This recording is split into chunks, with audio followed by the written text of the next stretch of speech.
There was a test that almost destroyed my ministry.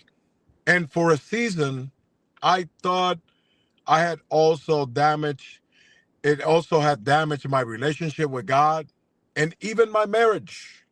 Mm. God bless you all. I want to begin this message a little bit different today. I don't want to start talking about Smyrna. I want to start by sharing with you about one of the greatest trials that I ever faced in my entire life.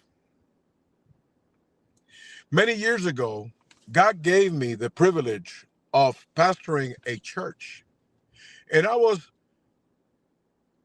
And it was the first church the Lord allowed me to lead. I was a young pastor. I had dreams. I wanted it to serve God. I loved that congregation deeply. I invested my time. I invested my tears. I invested my heart. But one day, everything changed. The accusations began. People I had discipled began to turn against me. The church began to divide. And there came a moment when I had to make a decision that I still remember today with great pain. I resigned from being the pastor of that church. Not because I abandoned my calling. I resigned because I would rather lose the pulpit than see the church destroyed. But even after that, the church still ended up splitting. When I left, I felt I felt like I failed. I moved to Orlando, and honestly, that was the darkest season of my life. I went through a very deep depression. I didn't I didn't want to go to church. I didn't even want to step inside anymore. I didn't want to listen to sermons anymore.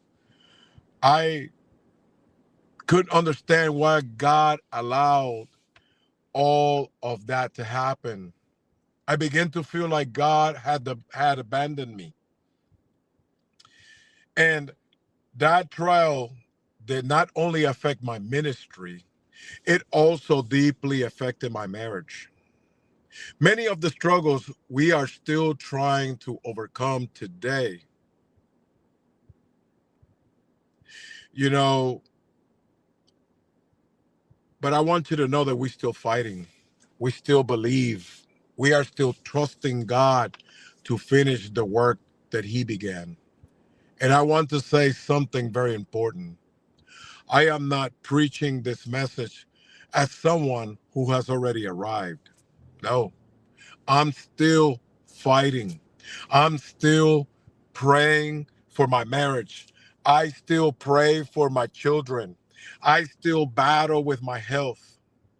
I still face financial struggles. I still have battles. But I can also tell you another truth. Christ has never let go of me. Mm, mm, mm, mm, mm. And while I was preparing this message, I understood something I have never seen clearly before. The church of Smyrna was also going through a test.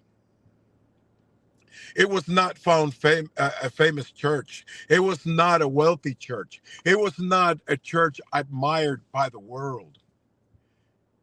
It was a persecuted church. It was a poor church. It was a church that suffered every single day. And yet, listen to how Jesus began this letter.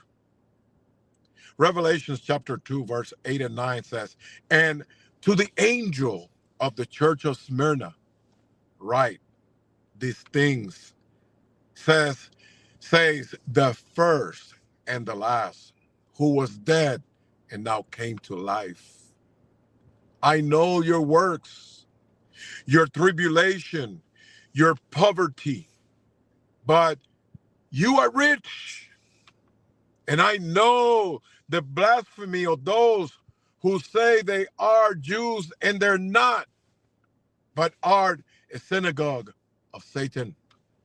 I want to stop there because there's a phrase that broke me. Jesus did not begin by saying, I know your success. He didn't say, I know you have many members. He didn't say, I know how many miracles you have seen. No. First thing Jesus said was, I know your tribulation. Mm, mm, mm, mm. How different Christ is. While the world measures success by what we have, Jesus begins by speaking about what we suffer. And when I read those words, I felt the Lord saying to my heart, Milton, I also know your tribulation. Oh, somebody ought to praise him today. Hallelujah.